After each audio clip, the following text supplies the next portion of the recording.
Friends, आज हम लोग गुदली भागदू कक्षा 10 का चैप्टर फर्स्ट यानी मतलब कि इसका लेखक, पाठ का लेखक और इसके बारे में जानेंगे कि यह किसने लिखा, क्यों लिखा। ठीक है, यह एग्ज़ाम में हम लोग को 2 या 3 नंबर देता है। मतलब कि जिसे मानते हैं भीमराव अम्बेडकर क्या लिखे थे, जो जाति प्रथा श्रम विभाजन लिखे थे, उसको कैसे याद करें उसका ट्रिक बताएंगे हम। ठीक है, याद करने का। चलिए आज शुरू करते हैं इस वीडियो को। ठीक है, जैसे अब लाइन बाई लाइन इसको पढ़ा कर डालेंगे हम। मेरे दोस्त बने रहिएगा चैनल पर, और जो भी लिख कर भेजिएगा मैं उसको बनाकर भेज दूंगा मेरे प्रिय दोस्त। चलिए इसको वीडियो को शुरू करता हूँ। जैसे कह रहा है कि भीमराव अम्बेडकर मतलब कि श्रम विभाजन जाति प्रथा, मतलब कि यह भीमराव अम्बेडकर जो थे वो श्रम विभाजन जाति प्रथा के लेखक थी। मतलब कि यह लेखक क्यों थी। ठीक है, यह क्या लिखे थे, यह एक निबंध लिखे थे। मतलब कि यह एक निबंध लिखे थे, कहानी लिखे थे। मतलब कि सॉरी कहानी, निबंध लिखे थे। ठीक है, मतलब कहानी माने निबंध लिखे थे। ठीक है ना। तो इसको याद कैसे करेंगे, देखिए श्रम विभाजन और जाति प्रथा। मतलब कि श्रम का मतलब क्या होता है, काम करना, मतलब कि मेहनत, श्रम। तो कोई भी काम करते हैं, आज उसको भी काम करना है। भीम मतलब भीम, भीम आज उस भीम काम करना है, मतलब ये तभी होता है ना।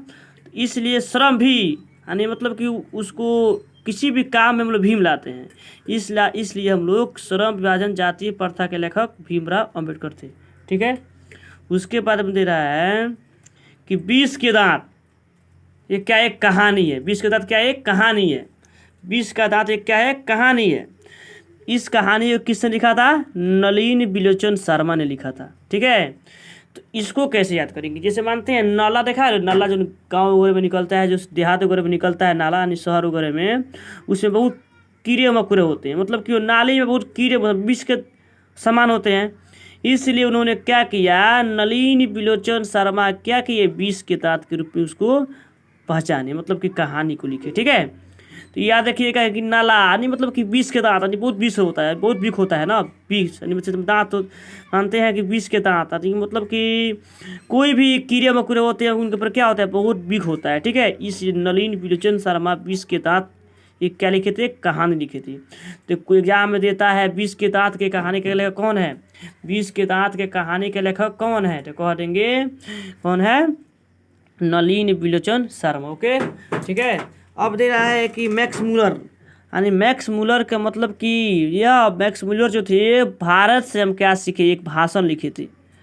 मैक्स मूलर मतलब कि भारत के द्वारा, मैक्स मतलब मैंने लिखा था। ठीक है ना, भारत से हम क्या सीखे, मतलब कि मैक्सिम के अनुसार उसने क्या किया था, वह सभी आदमियों को, मतलब सभी संगठन बनाकर उन्हें मैक्स से कहकर उन्होंने क्या किया था, भारत से हम क्या सीखे, उन्होंने भाषण लिखा। इसलिए मैक्स मूलर बोलेगा एग्जाम में देता है भारत से हम क्या सीखे, इसके लेखक कौन है, तो कह देंगे मैक्स मूलर।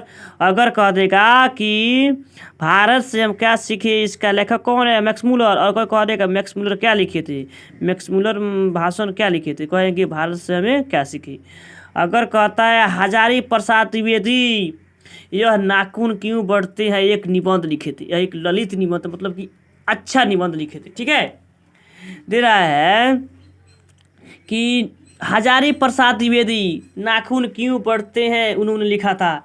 मतलब कि इसके बारे में कहानी लिखा था, ललित कहानी, मतलब कि ललित निबंध लिखा था सर। ठीक है, हजारी प्रसाद द्विवेदी मतलब कि नाखून, जैसे नाखून क्यों बढ़ते हैं, उन्होंने लिखा था कि नाखून क्यों बढ़ते हैं। ठीक है, तो देखिएगा हजारी मतलब कि वो कहता है कि ज़िंदगी में हजारों बार हम लोग, जैसे मतलब कि हजारों बार हम लोग मतलब कि नोह को काटते हैं, नाखून को काटते हैं। इसलिए उन्होंने क्या किया, अपने फर्स्ट नंबर का किया हजार रखते, मतलब कि हजार रख दिया, यानी हजारों बार हम लोग इस नाखून को काटते हैं। ठीक है, इसलिए उन्होंने हजारी प्रसाद द्विवेदी नाखून क्यों बढ़ते हैं एक निबंध लिखा। ओके, अब कह रहा है गुणाकर मूल्य, गुणाकर मतलब कि नगरी लिपि निबंध। उन्होंने क्या किया, गुणाकर मूल्य जो थे वह एक नगरी लिपि क्या लिखे थे, निबंध लिखे थे। अब देखिए नगरी लिपि मतलब कि नगर लिपि, मतलब कि नगरी लिपि, वह कई गुना मतलब कि कई गुणा नगर को बारे में निबंध लिखे थे। मतलब कितना गुना, मतलब कि कई गुणा वो एक लिपि मतलब कि निबंध लिखे थे। इसको क्या करेंगे, कई गुणा। इसलिए उन्होंने क्या किया, गुणाकर मूल्य उसका नाम रखा और नागरी लिपि निबंध लिखे थे। ठीक है मेरे दोस्त, ठीक है। अब दे रहा अमरकांत मतलब कि बहादुर, क्या है अमरकांत जो चैप्टर है यानी बहादुर के बारे, ठीक है। तो बहादुर जो है यह एक कहानी का पाठ है, ठीक है। मतलब कि अमरकांत जो थे बहादुर के बारे में कहानी लिखे थे, एग्जाम में देता है या VBI चैप्टर होता है, 6 जो पाठ होता है, पाठ 6 वह VBI चैप्टर होता है, इसमें बहुत ज़्यादा देता है क्वेश्चन। तो बहादुर एक नेपाल का था, तो इसमें बहादुर के बारे में मतलब बहादुर सबको जानता है, बहादुर अमर बलवान, बहुत ताकतवर होता है, बलवान मतलब कि अमर होता है, वह बहुत बलवान होता है, इसलिए उसको हम लोग अमरकांत के बारे में हम लोग जानते हैं, ठीक है। यानी बहादुर जो था एक कहानी का चैप्टर है और अमरकांत होते हैं। अब देखा रामविलास शर्मा, परंपरा का निबंध, जो रामविलास शर्मा थे वह परंपरा का मूल्यांकन निबंध लिखे थे। मतलब कि एग्जाम में देता है रामविलास शर्मा कौन क्या चीज़ के लेखक थे, तो कह देंगे परंपरा का मूल्यांकन, मतलब कि वो निबंध लिखे थे। एग्जाम में दे देता है रामविलास शर्मा क्या लिखे हैं, कहानी भाषण निबंध एक लेखक, मतलब कि कहानी भाषण की जो भी होता है उसके बारे में देते जाएगा तो कहेंगे निबंध लिखे थे। और कौन सा निबंध, तो परंपरा का मूल्यांकन। मतलब कि रामविलास शर्मा जो थे ये शुरू से ही कहते आ रहे थे कि मेरा परंपरा है, मेरा परंपरा है, कि मतलब कि परंपरा का मूल्यांकन में एक निबंध लिखूंगा, ठीक है। अब दे रहा है कि मतलब कि कोई पूछेगा कि रामविलास शर्मा क्या चीज़ लिखे थे, क्या चीज़ के बारे में लिखे थे, तो कहेंगे परंपरा का मूल्यांकन। या कह देगा परंपरा का मूल्यांकन का लेखक कौन है, तो कह देंगे रामविलास शर्मा, ठीक है। दे रहा है कि पंडित बिरजू महाराज यह क्या चीज़ लिखे थे, कौन सा चैप्टर लिखे थे, जीत जीत में निरखुत रखता हूँ, जीत जीत में निरखुत हूँ। ये क्या है, सक्षताकार हैं, मतलब कि यह एक भी वो कहानीकार हैं, मतलब कि जीत जीत में निरखुत हूँ। पंडित बिरजू महाराज वो एक महाराज हैं, हमेशा कहीं ना कहीं जीतते रहते हैं, इसलिए उन्होंने क्या किया कि पंडित बिरजू महाराज के बारे में क्या लिखा था, जीत जीत में निरखुत रखता हूँ, ओके, ठीक है। अब दे रहा है कि 9 नंबर अशोक वाजपेयी जो थे वह एक अभिनयों के बारे में कहानी लिखे थे। अशोक वाजपेयी अभिनयों के बारे में एक कहानी लिखे थे, वह एक ललित रचना था। वह ललित रचना के बारे में एक कहानी, मतलब कि एक निबंध लिखा था, मतलब कि एक ललित रचना लिखा था, ललित रचना किया था। अशोक वाजपेयी क्या किए, अभिनयों के बारे में एक ललित रचना लिखी, ठीक है। अगर कह देता है अभिनयों के लेखक कौन है, तो अशोक वाजपेयी, या कह देगा अशोक वाजपेयी क्या लिखे थे, तो अभिनव, ओके। तेरा है कि विनोद कुमार शुक्ल यह क्या चीज़ के लेखक है, तो मछली के बारे में लिखे हैं कहानी, मछली के बारे में लिखे हैं कहानी।